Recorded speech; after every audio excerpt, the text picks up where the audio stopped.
Today we are going to log into our Netgear EX3110 Range Extender. All you need to do is open your preferred web browser such as Internet Explorer, Chrome, Safari, or Opera Mini. Go to my Wi-Fi ext.net. A login screen appears in front of you.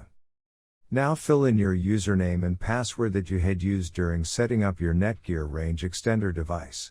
In case if you forget your Netgear Range Extender password and username, get in touch with our Netgear support team.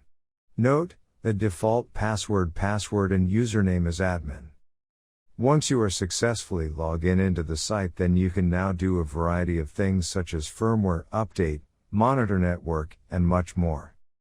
We hope this video helped you out. In case if you are still facing any issue with your Netgear Range Extender device, get in touch with our Netgear Range Extender experts for instant solutions. Thanks for watching our video, and do not forget to like, share, and comment on the video, so that you never miss any video from our channel.